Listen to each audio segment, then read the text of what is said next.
Hey guys, welcome back to Cara's Cakes. If you're new here, go ahead and hit that subscribe button so you don't miss any new videos from me.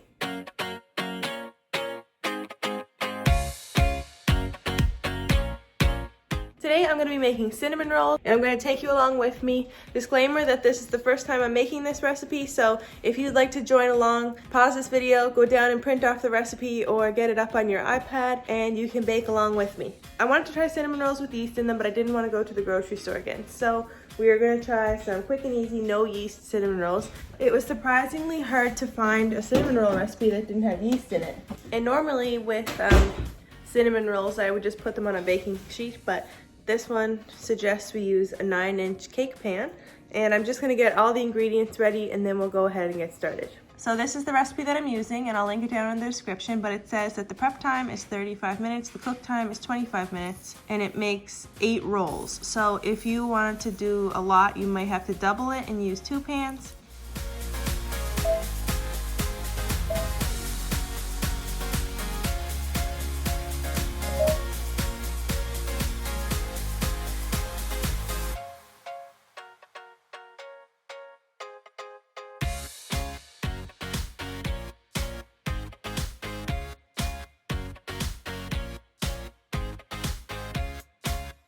They should have labeled this filling, but it says ingredients. But anyways, the ingredients column here is your filling, and I have that here, and it's 3/4 cup of light brown sugar. I didn't have light brown sugar, so I used dark, that's fine. 1/4 cup of sugar, 1 tablespoon of cinnamon, 1/2 teaspoon of vanilla, and 1/8 teaspoon of salt. And you're probably going to need 2 tablespoons of butter later to spread on the dough before you put the filling down. That's all combined here. So over here I have the dry ingredients for the dough, which is 2.5 cups of flour, 2 tablespoons of sugar, 1 1/4 teaspoons of baking powder, 1/2 teaspoon of baking soda, 1/2 teaspoon of salt, and then we're gonna go ahead, I have my liquid measure here, and we're gonna put all the liquid ingredients into here. So we're gonna add 1 cup of buttermilk. I'm gonna use the rest of what I have here because I don't wanna waste it. And then we're gonna add 1/4 cup of milk on top of that. So then it says to get 2 tablespoons of melted butter and add it in with the buttermilk and milk. So I'm going to get 2 tablespoons of melted butter. So if you're unsure how to measure melted butter from a block of butter, so just cut a piece off, put it in a little dish, melt it down, and then just measure the 2 tablespoons after it's already melted. So 1 and 2. So I'm gonna whisk the butter, buttermilk, and regular milk all together. I did use 2% regular milk, but you can use whatever you have. All right, so now that you have your buttermilk mixture made, you're gonna take the dry ingredients back for the dough. Mix buttermilk mixture into dry ingredients until just combined, then knead well with floured hands for about 30 seconds. So when you're mixing this together, if it's too wet at the end, just add a little bit more flour. If it's too dry, you can add a little bit more milk. So what you can do is get a cup measure and fill it with flour, and then have it on the side ready to go when you're rolling it out. I'm just gonna clean the work surface so then I can put the dough on there. So knead it for 30 seconds it says, but you could just knead it until combined. The reason they say 30 seconds is because if you over knead it, then your dough is gonna be too tough. So at this point, you're gonna need a rolling pin, and you're gonna generously flour your work surface. And I like to move the dough a little bit with my hands before the rolling pin and kind of get it into a rectangle shape before I even start. Then take your rolling pin. In the recipe, it states you're aiming for like a 12 by 10 rectangle, and if it's sticking in the bottom, just roll it over and add more flour. This dough seems really nice. I'm hoping that it turns out pretty good. There, and your sides don't have to be perfect because you're gonna roll it up anyways, so we're gonna go with that size. And now you're gonna brush 2 tablespoons of softened butter onto the surface. So what I'm gonna do is melt some more butter down and I'll be right back. Okay, so I have my softened butter.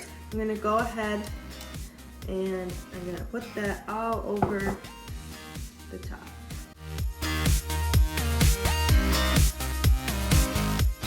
So I'm gonna pour on the filling and I'm gonna smooth it over the dough.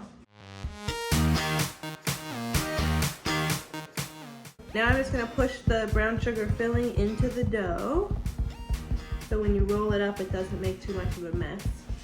So I'm gonna start rolling, and what you're gonna do is just kind of pinch it around in a circle, just like so. And we're gonna keep rolling it up until you get to the other end. So I'm gonna go ahead and cut the excess off the ends because they don't have any cinnamon filling in there. You can stuff those in around the edge when you're done. So it says to cut the dough into 8 equal sections. So cut it in half, and then again.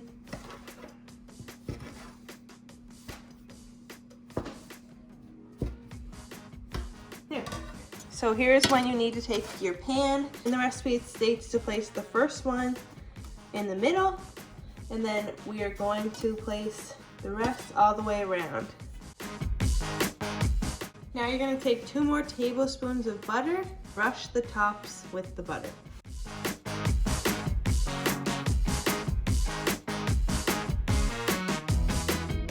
So now I have my cinnamon rolls. I'm going to put them in my 425-degree oven for 15 minutes. So after your 425 for 15 minutes, you're going to switch the oven temperature to 350 and bake for 10 more minutes. While the cinnamon rolls are baking in the oven, I'm going to go ahead and make the frosting. So with such a small amount, I'm just going to use my little mixer. I'm going to go ahead and measure out all these ingredients, and I'll be right back.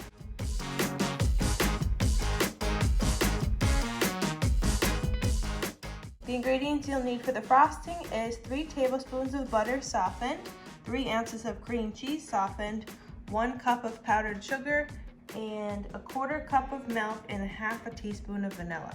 So first you're going to mix the butter and the cream cheese until smooth, then add in the powdered sugar and the milk.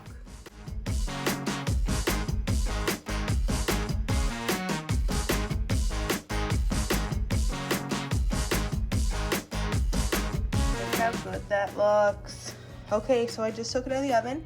They look so good, and now I'm gonna let them set for 10 minutes before I put the icing on top. Okay, so the cinnamon rolls have been sitting for 10 minutes. They're still really warm. I'm gonna go ahead and add the frosting on the top, and it's almost like a glaze. The recipe didn't say the consistency that the frosting would be, but mine is pretty thin, and I even added a little bit more icing sugar. So I'm just gonna put it over the top like this.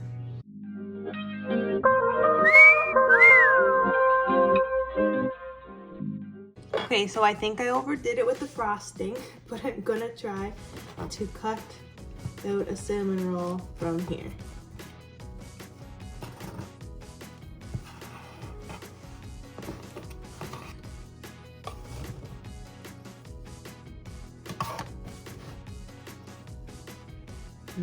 Look at that. Okay, so I just finished with the cinnamon rolls and I took some pictures. I'll insert one of the pictures here that I posted. If you're not already following me on Instagram, go over to @CaraBakesCakes and follow me over there. But here are the cinnamon rolls. They turned out so good. Look how good they look. I haven't even tasted it yet, but if these don't taste good, I'll be so sad. So let's go ahead and do a taste test. They seem really soft. So these actually turned out really good. I definitely recommend making them. So if you're at home thinking I'm gonna make them but I don't have cream cheese to make the frosting, I'd say maybe wait to get the cream cheese to make the frosting because it's so good with the frosting. I think they would be a little dry without the frosting.